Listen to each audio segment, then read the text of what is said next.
ॐ सहना भवतु सहनौ भुनक्तु सह वीर्यं करवावहै तेजस्विनावधीतमस्तु मा विद्विषावहै।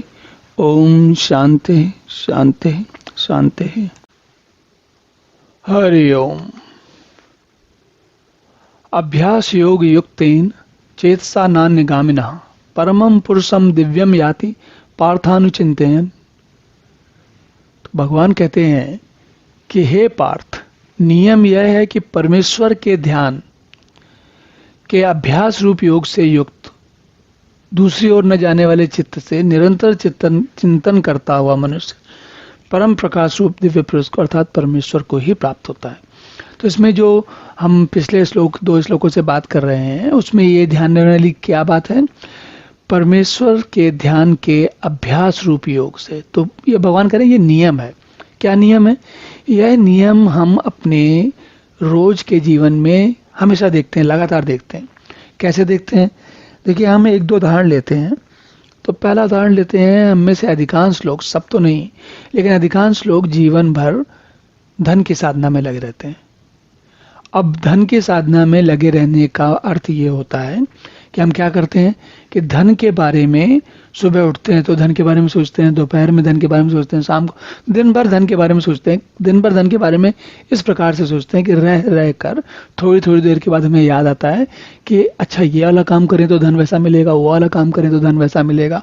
इस प्रकार हमारे ध्यान में और ऐसे कौन कौन सी नई स्कीम हो सकती हैं, कौन कौन से नए प्रकार हो सकते हैं जिससे धन बनाया जा सकता है, धन अधिक धन इकट्ठा किया जा सकता है, धन कमाया जा सकता है, हम उसके बारे में सोचते हैं। तो होता क्या है कि हम अपने बाकी, जैसे मान लीजिए कि आप अपने कार्यालय जा रहे हैं या अपने व्यवसाय के लिए जा रहे हैं, तो क्या होता है, रास्ते में आप पैदल, स्कूटर, कार, जिससे भी जा रहे हैं, जाते हुए आपके मन में अलग अलग युक्तियां चलती रहती हैं। ऐसा करेंगे तो वो हो जाएगा, फिर उससे वो कर सकते हैं। इस प्रकार हम नई नई चीजें सोचते रहते हैं। तो क्या होता है, हमारा ध्यान रह रह कर दूसरी ओर, हमारा ध्यान दूसरी ओर न जाने वाले चित्त से, मतलब दूसरी ओर न जाने वाले चित्त से मतलब ये हुआ कि हमारे मन में और कोई बात नहीं आती है। बार बार ये विचार आता है कि पैसा किस प्रकार से कमाया जा सकता है, धन किस प्रकार से कमाया जा सकता है। तो क्या हुआ, ये कि इसका ध्यान कहीं और नहीं जा रहा, दूसरी ओर न जाने वाला चित्त से निरंतर चिंतन करता हुआ धन को प्राप्त करता है व्यक्ति।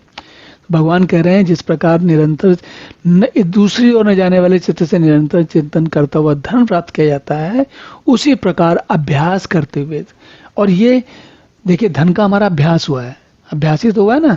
देखिए, बचपन से हमें जैसे जैसे समझ में आया कि धन सारे समस्याओं के हल की कुंजी है, तो हमें क्या हुआ, धीरे धीरे धन में हमारा ध्यान चला गया। और ध्यान में ऐसा ध्यान चला गया कि अब हम उसके बारे में लगातार चिंतन करते हैं और हम ये भी जानते हैं, और उसका हमने ये अभ्यास हमने क्यों डाला, क्योंकि हमें मालूम है कि सफलता उसी मार्ग से मिलेगी। तो जिस प्रकार हमने धन के ध्यान के अभ्यास रूप योग से धन को प्राप्त करने की निरंतर चिंतन किया है, उसी प्रकार भगवान कह रहे हैं कि नियम ये, जैसे धन पे लगाया आपने, वैसे ही आप परमेश्वर के ध्यान के अभ्यास रूप योग से युक्त होकर दूसरी ओर न जाने वाले चित्त से और कोई ध्यान में न करते हुए भगवान का ध्यान करो, तो परम प्रकाश रूप दिव्य पुरुष को अर्थात परमेश्वर को प्राप्त करोगे। परम पुरुषम दिव्यम, परम पुरुषम दिव्यम का अर्थ है परमम पुरुषम। परम मतलब जो सबसे परम है, सबसे बढ़िया है, सबसे दिव्य है।